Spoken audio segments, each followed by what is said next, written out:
Good evening, and thanks for honoring us with your presence. Ladies and gentlemen, members of the state, I have two statements to make this evening. And after each statement, I will give a chance for maybe one question or clarification. Because of time, I have another engagement at 6 p.m., so I must leave here before 6. The first address is my exit address at the end of duty as Cabinet Secretary for Interior and National Administration. As you're aware, for the last 2 years, I've been the country's security minister, and I thought I owe the people of Kenya an exit speech so that we can account for the 2 years in which, by the grace of God, we have had the privilege to serve our country in that office. Since the 27th of October, 2022, I have had the immense privilege of serving our country as the Interior Minister. Appointment to this role was not only humbling, was not only a humbling symbol of confidence by President William Ruto, but also it thrust me into a most monumental responsibility of providing leadership to and coordinating the organs of our homeland security. For its unique complement of extensive functional control of Kenya's internal security infrastructure, the Interior Ministry has provided me with a once-in-a-lifetime opportunity to appreciate a little more profoundly the centrality of security to Kenya's primordial quest for inclusive prosperity for all its people. To appreciate the modest strides made in the past 2 years, it is apt to revisit the state of our national security that was prevailing as at August-September 2022 when I took over. I took over this sensitive duty at Harambee House at a time when communities in northeastern Kenya and in Lamu were experiencing frequent and sustained terror attacks. Marauding bandits had run amok over communities in vast parts of the northern Rift Valley region. Gang crime was at its peak in Nairobi City. The Kenyan passport production and supply system had all but collapsed, and key homeland security organs were ill-equipped and in dire need of reforms and reinvention.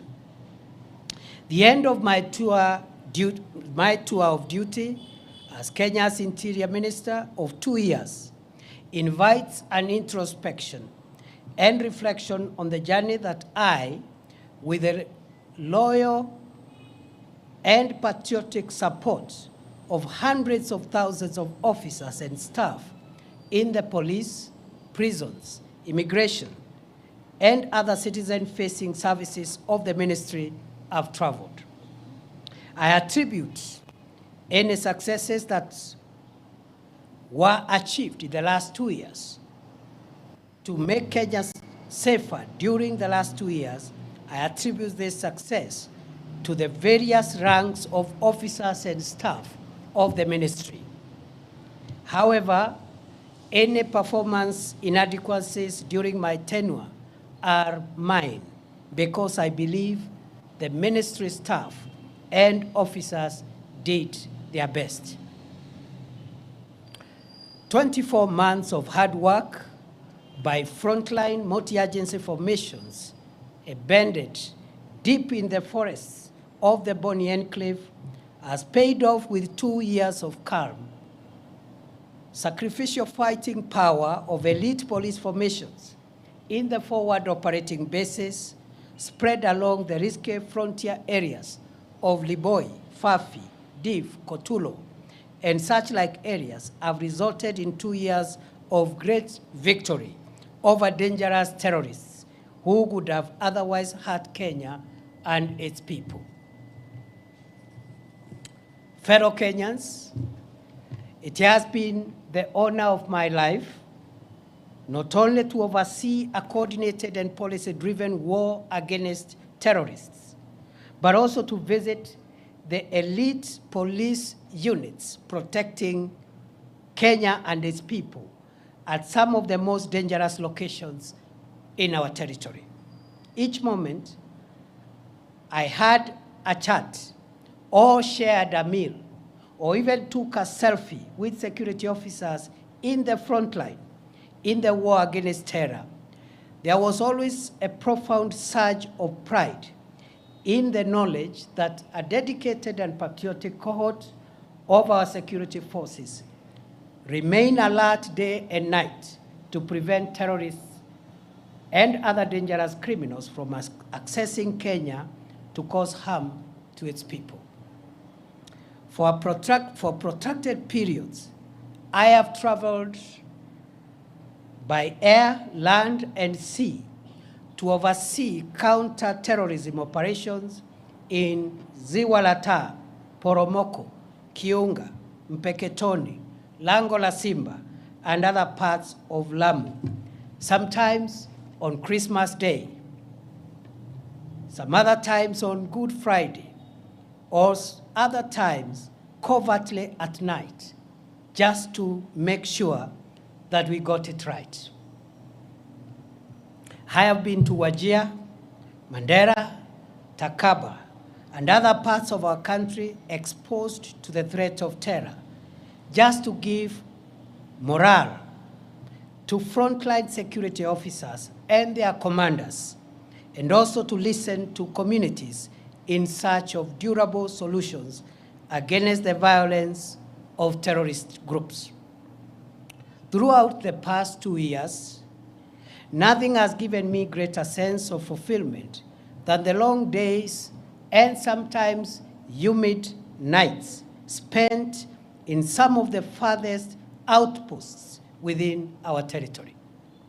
Therefore, fellow Kenyans, as I relinquish the leadership of the Interior Ministry, which I've already done, I am proud to report that save for a few inevitable losses, Lamu and northeastern Kenya are much safer and calmer today than the situation that prevailed in the last half of 2022.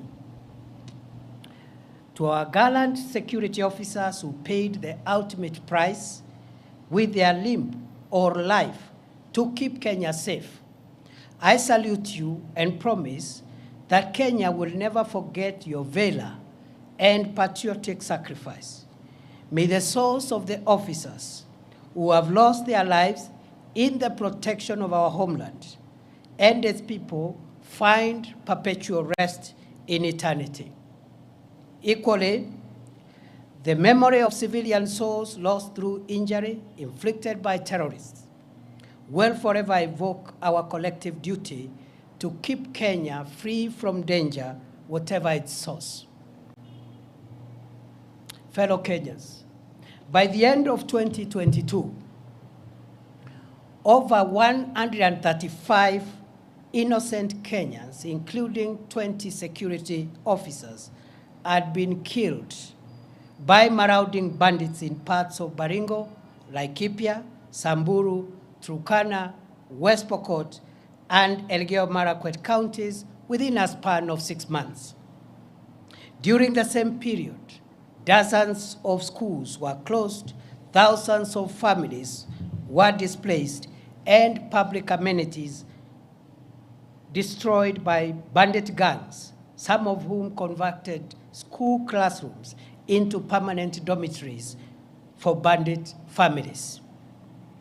To arrest possible breakdown of law and order, a police-led security operation with the support of the military was declared on 13th February 2023. It has been 19 months of sustained war on bandits in the north of our country. The strategic decision to gazette as disturbed and dangerous, remote and difficult terrain, gorges, escarpments, and caves where bandits retreated to hide after attacking, robbing, and killing innocent civilians proved to be the game changer. Heavily armed bandits were flushed out from these areas in a process that lasted several months. Their outdated gimmicks of taunting security forces and sometimes staging daylight raids were eventually crushed through intelligence-led operations, superior firepower, and efficient operational and tactical outputs that resulted in the neutralization of dangerous bandit commanders and their spiritual influencers.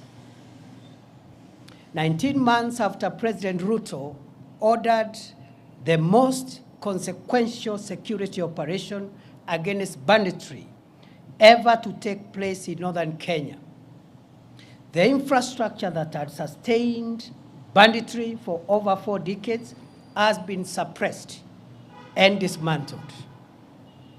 Bandit gangs and their enablers have been overpowered and scattered, despite occasional feeble attempts to resuscitate this dangerous crime against the people of Kenya. Scores of schools in Baringo, Samburu, Elgeyo Marakwet, Turkana, West Pokot, and Laikipia counties have been reopened. Mokogodo Forest, Sieku Valley, Burat Hills, Korkor, and Arabal Hills, Tandale Valley, Gelecha Valley, Malaso Escarpment, Kurkur, Pura, and other previous bandit hideouts are today pacified. As I relinquish the reins at the Interior Ministry, I am grateful to God, to the commanders and officers of various security agencies, and to the communities for their help as we look forward to sustaining the prevailing peace in these previously bandit-infested areas of our country. I will forever cherish the useful input of communities profoundly represented by the Under the Tree conversations I had with elders and residents at the foot of Arabal Hills in Baringo, the Kolowa Bridge at the intersection of Baringo and Elgeyo Marakwet counties, and in Lokori and Nadapal in Turkana County. I desire to live to see these parts of our country completely free from the terror of bandits and opened up for socio-economic development as Kenya marches into the future. The strides that we have made in the fight against terrorism, banditry, and other organized crimes received a shot in the arm from the Police Equipment Modernization Program, which was initiated in early 2023, following the orders of President Ruto to modernize the operational and tactical equipment of our security agencies. The 37 billion shilling 5-year program is underway, with 7.6 billion shillings already spent to acquire armored personnel carriers, mine-resistant, ambush-protected vehicles, personal protection equipment for the police, as well as sophisticated weaponry to provide enough firepower to protect our nation. Fellow Kenyans, by September 2022, our country's infrastructure for the production and supply of Kenyan passports had completely collapsed owing to the breakdown of printing equipment.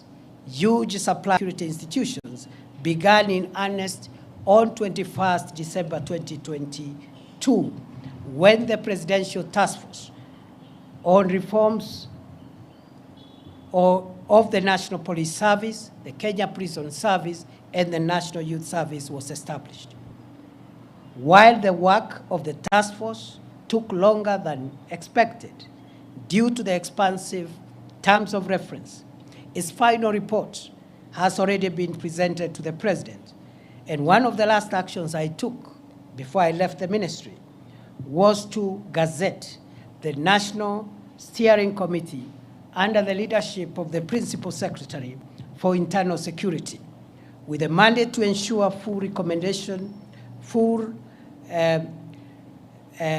realization and implementation of the groundbreaking proposals for reforming our police, prisons, and youth services to align them with the dictates of our progressive 2010 Constitution and the vision of underwriting the national ideal of securing Kenya from long-term internal and external security threats.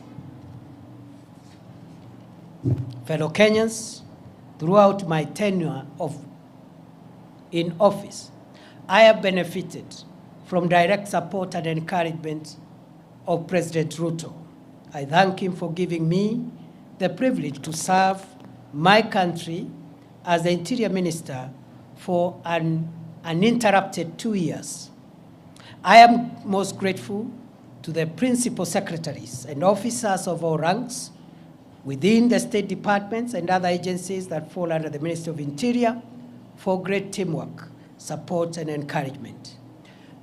To our security officers, especially those assigned the sensitive duty of protecting the country from terror, banditry, and other organized crimes, I salute you all for your selfless and patriotic service to our country.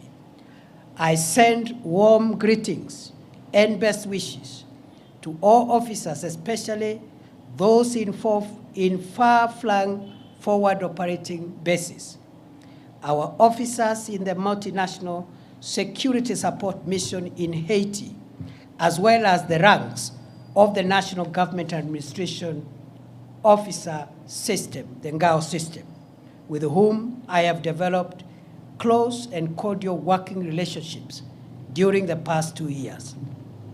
I pray that my successor will build on the gains we made and will succeed to roll back the emerging reports of mysterious disappearances, abductions, and femicide. Goodbye, and God bless Kenya and protect our dear country, our homeland, the Republic of Kenya. May we remain one nation of one people, united by our emblems, the map, the flag, and the national anthem of Kenya. Thank you.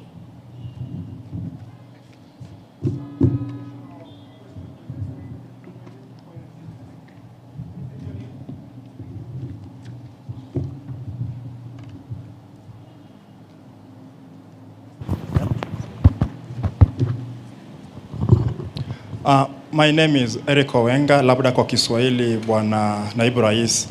What do you speak of about your legacy in terms of abductions and extrajudicial killings that were rampant during your reign as the Cabinet Secretary of Interior for the past 2 years? Because Kenyans, some of the questions have not been answered in regard to the same. Can you exhaustively speak about it? Thank you. Yes, as you have, thank you very much for that concern. As I have said towards the last part of my statement, I have demonstrated how for 2 years, every day of my life, I have struggled to secure the country from crime and from people would have caused us harm. And I have told my journey, the places I've been and what has took me there, the work I did in immigration and other places. At the end of my statement, I have said, as I exit that office, I'm exiting at a time when there are reports of cases of mysterious disappearances, abductions, and femicide. And I have handed over the responsibility of cracking down on those emerging reports of crime. And I wish him well, and I know he will succeed. The same way in the past, I've been able to handle those other national security challenges. Remember, these are challenges that we've witnessed in the last few months, and already we had gotten ourselves on a place where we had come up with a strategy, context of the day. So today is the day when I wanted to at least make a statement on my assumption of office. Fellow Kenyans, on 1st November 2024, as you are aware, I assumed the office of the Deputy President. That day was and shall remain the most momentous and significant day of my life. After serving my country for a quarter of a century as a law lecturer, legal practitioner, senator, majority leader of the Senate, deputy speaker of the Senate, and most recently as the cabinet secretary for Interior, I now take over office as the third deputy president of the Republic of Kenya. It remains astounding how a son of Kenya, born some 52 years ago in Tharaka, a remote part of the then Meru district, and in a humble homestead of a rural clergyman and his housewife's spouse, could eventually get the opportunity to serve this country in the esteemed and high office of Deputy President of the Republic. My assumption to the office of Deputy President has presented me with an opportunity to reflect on our country's past, present, and future. In my reflections, during the past 1 week, I have come to the profound realization that Kenya, our homeland, is a country like no other. Its charm, the industry of its people, our fine weather, our culture, and our breathtaking topography are unmatched. It is gratifying to see millions of patriotic Kenyans work hard every day, waking up early, sleeping late, to make a honest living, eat from the sweat of their brow, and build the country that they call home. While it is true that formidable challenges confront us today, it is also true that we always find a way to surmount obstacles and protect our country and its people from the shocks of the modern world. Where a tiny number among us has tainted our country's image, the same has been repudiated by the exploits of millions of honest and patriotic, focused Kenyans who love this nation enough to protect it from the risks on its survival. Indeed, Kenya is a covenant country, blessed with an industrious people and an incredible array of natural resources requisite for the creation of wealth enough for all its people. We remain eternally grateful to the heroes and heroines who have ensured Kenya remains the blessed nation that it is.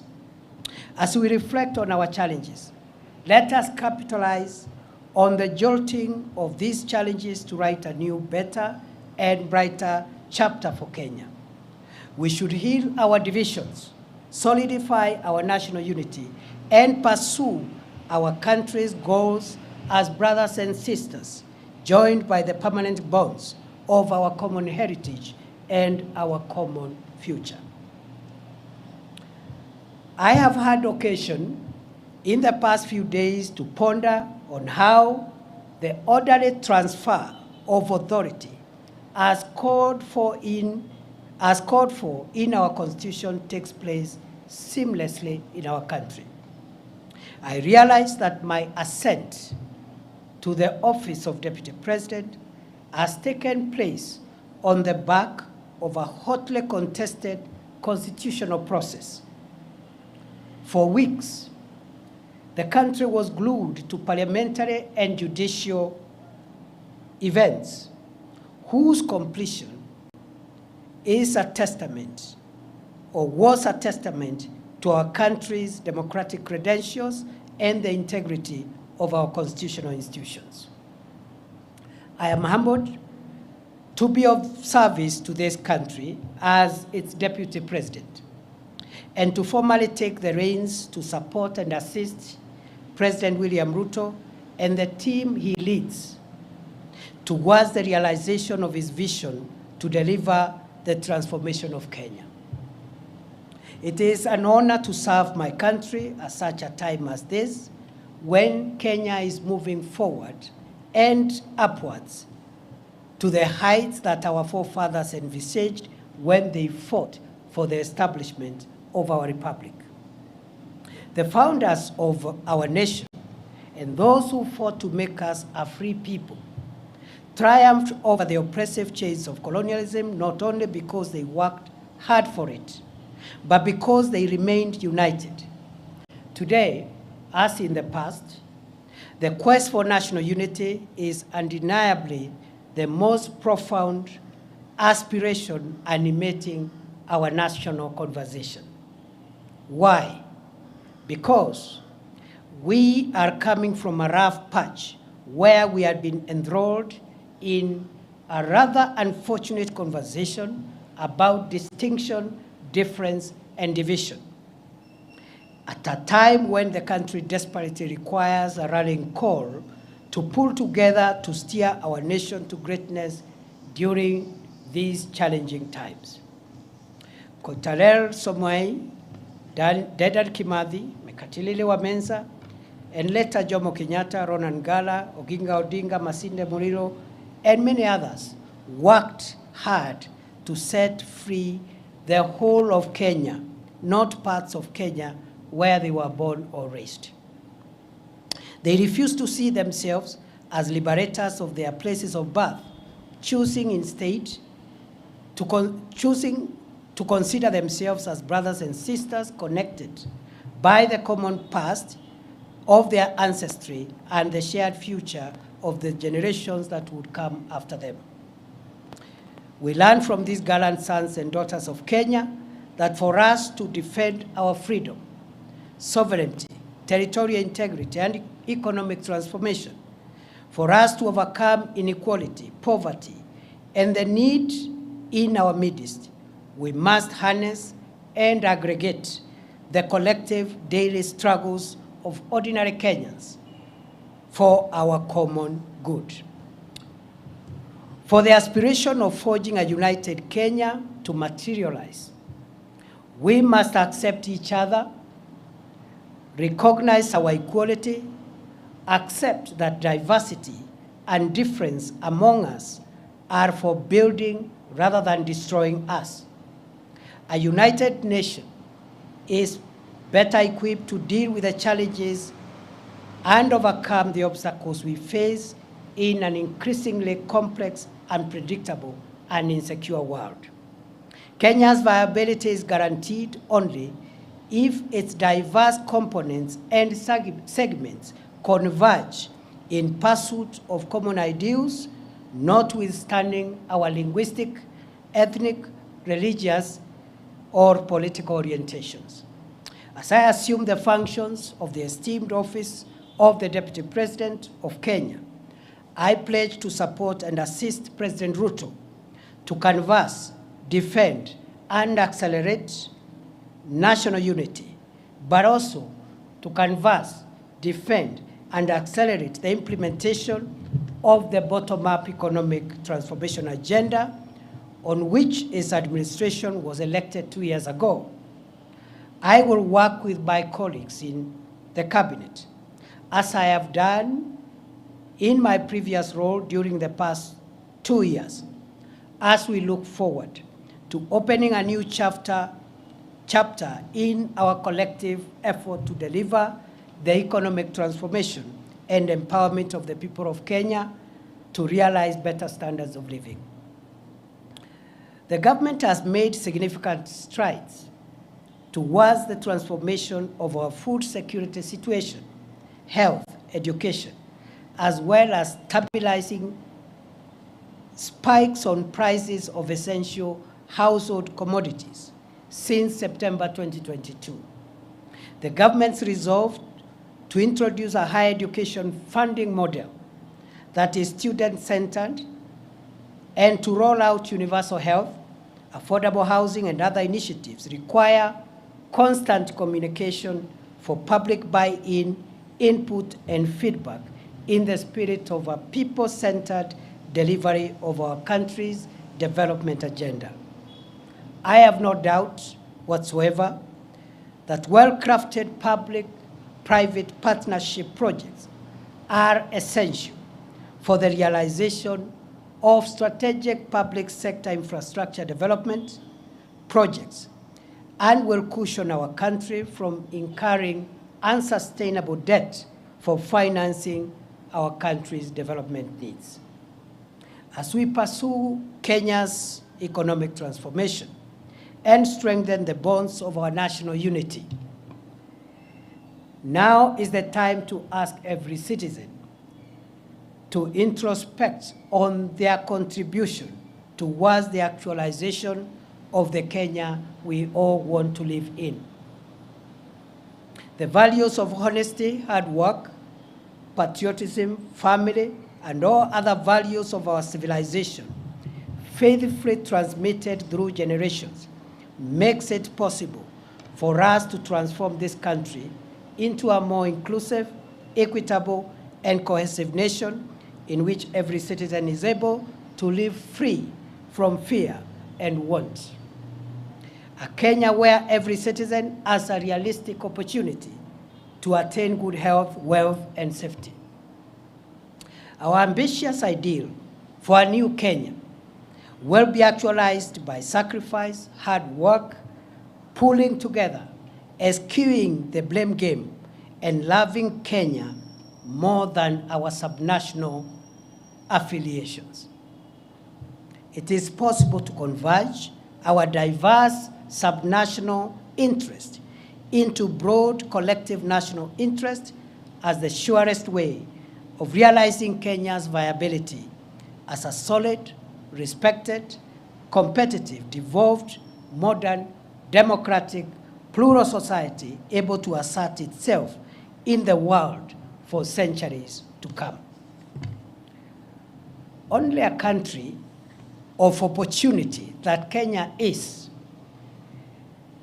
can cause the little village of Irunduni, tucked in the outskirts of the unassuming hamlet of Mukodhima in semi-arid Tharaka, to produce the country's deputy president. I grew up in a competitive environment, learned to manage scarce resources in a large family of 9 siblings, raised by peasant parents, and introduced to the values of respect for others and respect for authority, the love for God, and the love for country, considering other people's needs before my own needs. These values would later be firmed up through my education journey in the schools and the universities I would attend later in life. That it has been possible for me to come this far confirms that in this country, there is no reason anymore why a child born in Moyale, Loitoktok, Nyahururu, Lodwar, Nyasiongo, Malindi, Ugenya, Kadhonzweni, Elwak, Kimilili, Lungalunga, Maralal, or anywhere else within this great country cannot aspire to rise to any office. I am truly blessed to be a son of Kenya. May God bless and protect our dear country, our homeland, the Republic of Kenya. May we remain one nation of one people, united by our emblems, the map, the flag, and the national anthem of Kenya. Thank you and God bless you.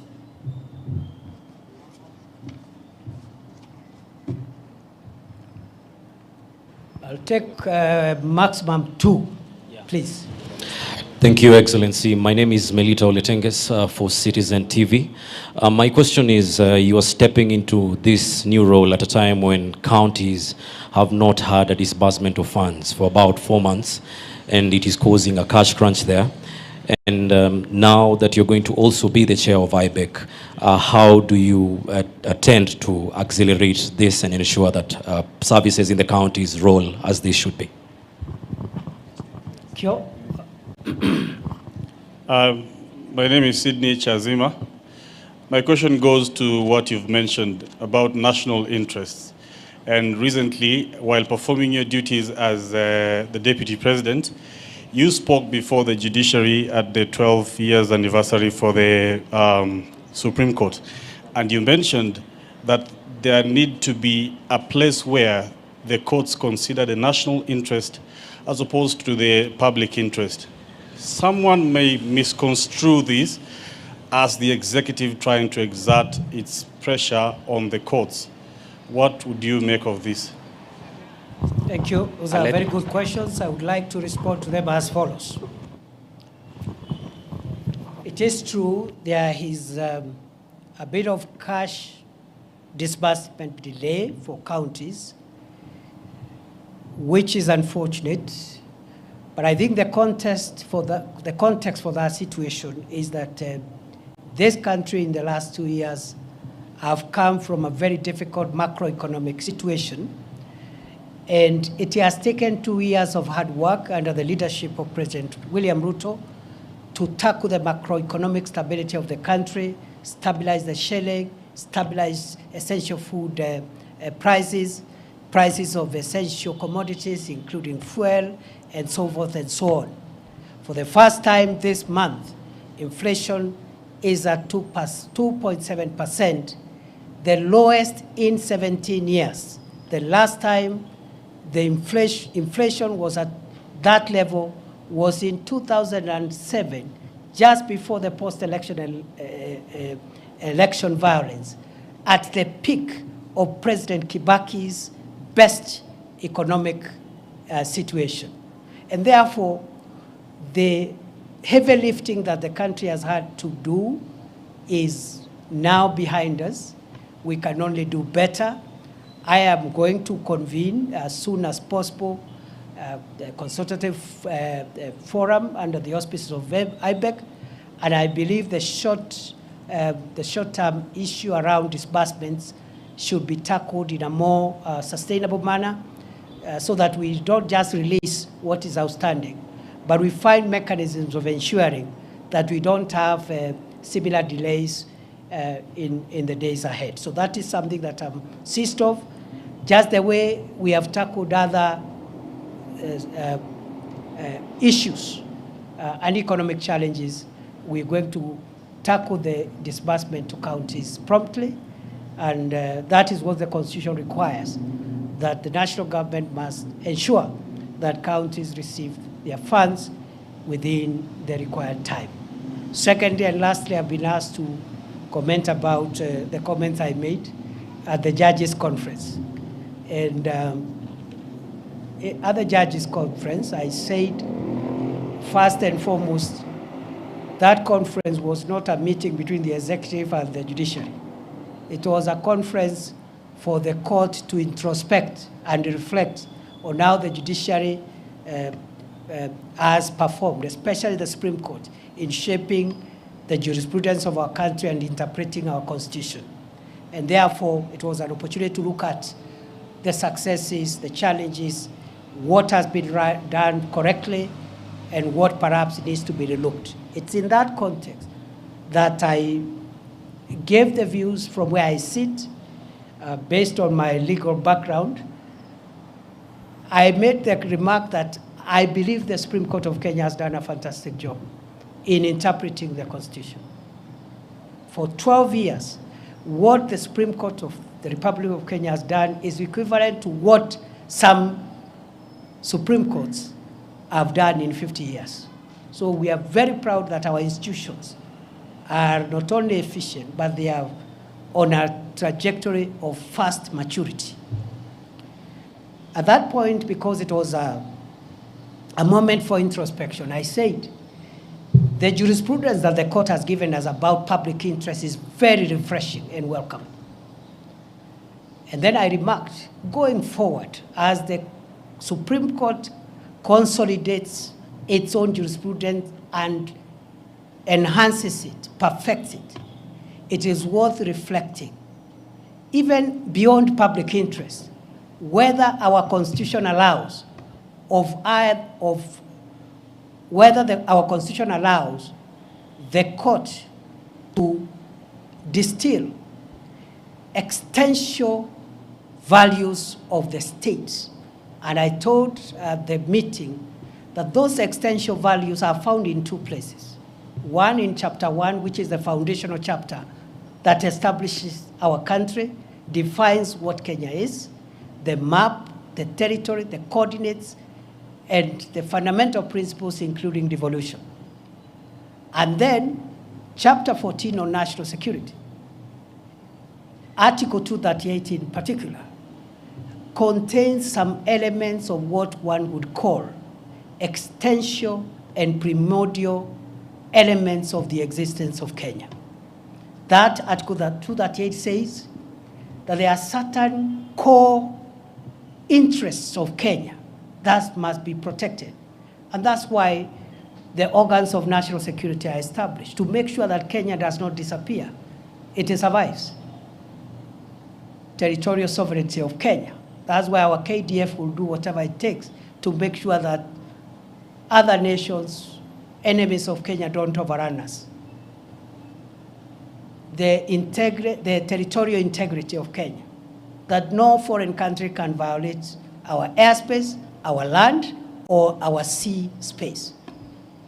And then it goes on to discuss a few other existential, very, very critical foundational interests of the nation. And so what I was asking, I said maybe the courts needs to think whether we can have a hierarchy of national interests. The general public interest on everything else, and very basic and existential interest on which the survival of the nation rests. Because, for example, when we have had, for example, challenges in allowing the people of Kenya to exercise their rights, which are protected in the Constitution, we have seen, for example, that right, for example, need also to be balanced in the need to protect the country and constitutional institutions. Because we saw an attempt to violate the Chief Justice's chambers by people who are expressing their rights, which is correct. But you see, if you destroy the emblems that makes the state to exist, burn down parliament, those are extreme measures. And all what I said, just to be brief, I was not prescribing. I was just asking the judges to provide leadership, as is their mandate in the Constitution, to tell us whether there is a hierarchy of interests. Because the other commercial issues, the public interest is easily discernible. But sometimes there could be a conflict between what is popular or what the public is saying and the existence of the state.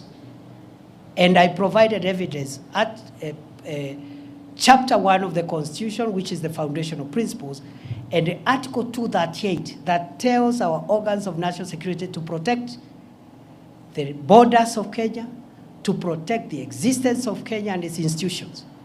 That balance the court should help us to interpret. I know I've spoken a lot of English, but that's what it is. I wish you well. It is good to see you. We are going to have regular interactions.